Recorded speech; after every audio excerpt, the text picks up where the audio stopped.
Wall to Jericho.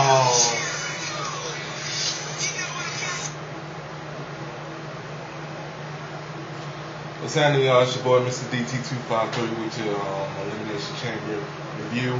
Now, as much as I don't sound excited right now, I was so surprised at this pay-per-view. The storylines are totally building up now for WWE going into WrestleMania. Oh man, just some crazy stuff tonight, man. Where do I start? I'm gonna get to the chamber matches towards the end. I'm gonna start about the matches that I really didn't care about. Overall, I rated this pay-per-view before I forget. Overall, I rated this Survivor Series pay-per-view a 7 out of 10. It was actually pretty good. The chambers were very surprising. And the Miz and MVP match was good because I actually saw blood. So let's get started with, let's see what match. Drew McIntyre versus Kane. Typical match. Kane pretty much dominated 75% of the match. Hitting body slams, just clotheslines and stuff. Drew McIntyre had a few good shots in there. Very good technical wrestling from him, I say. He found some way of retaining his Intercontinental title. I don't know how he did it. I thought for a second Kane was going to win the Intercontinental title, but you know, he's Kane, so they ain't going to give him nothing really serious now. I mean, for me, he hasn't been serious. Even when he had the ECW title, he wasn't that serious to me. He hasn't been really a serious wrestler for me since 2003. Drew McIntyre retains the Intercontinental title. They didn't have the Divas Championship match. Woo! Like I was really interested in a Divas Championship match.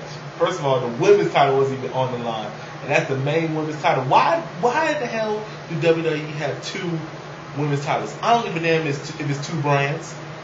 It's a waste of That's a waste of money and my time. Let the women be all on one show or something. Let them be all on Raw or something. I don't know, man. Let them have their own show. I just get tired of it. I mean, it was Michelle McCool and Layla against Maurice and Gail Kim. Really wasn't interested. My stream kept on messing up because I didn't feel like ordering the pay-per-view. Didn't feel like paying $50 for support of wrestling. I'm a broke ass Negro. Sorry. Team Lay Cool, whatever you want to call them, they won the match. Good for them. Next match was Miz versus MVP. Now, the reason why I say this match was a 3-star match is because of the fact that it was an impromptu match. And the fact that MVP, well, Miz, I think Miz made him, was headbutting MVP a few times. That's what made him bleed. But I mean, it was still a good match. You still saw some good wrestling moves from MVP. Definitely, I was very surprised at Miz. Miz was beasting for over half the match. I mean, with the clotheslines, just good wrestling. He's proven to me why he's been the most improved wrestler the past 2 years. I mean, he's proved it. I mean, I'm sorry. I mean, he does retain the United States title with help of the Big Show. So is the Miz gonna have 3 titles going to WrestleMania? Because WWE needs to just branch the titles back out. Let somebody else hold the United States title. Somebody like Christian or somebody. So, I mean, I know they're probably not going to defend the titles at WrestleMania, but it's just like, bring prestige back into the mid-card titles. Bring prestige back into the Intercontinental title when Ricky Steamboat and Macho Man Randy Savage fought at WrestleMania. When Shawn Michaels versus Razor Ramon before the alcohol. I mean, bringing back some good mid-card matches. I mean, it's just like, I don't know.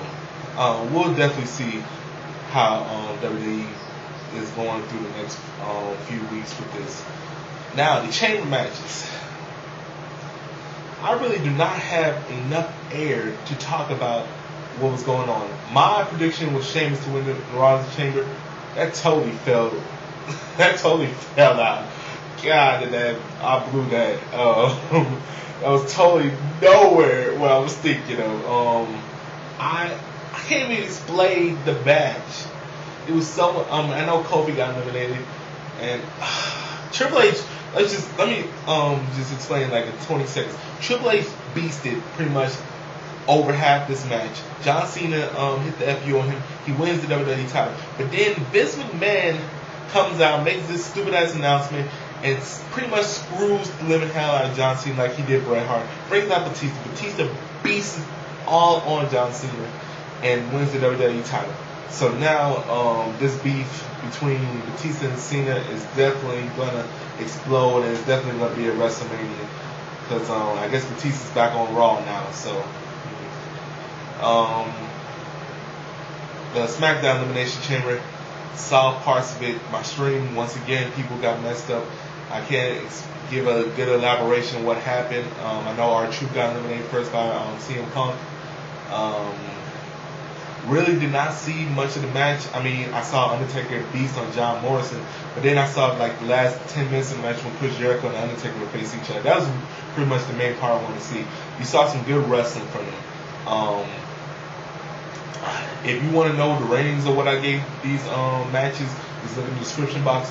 But very good. The Raw Elimination Chamber was close to a 4-star. I gave that 3 3/4.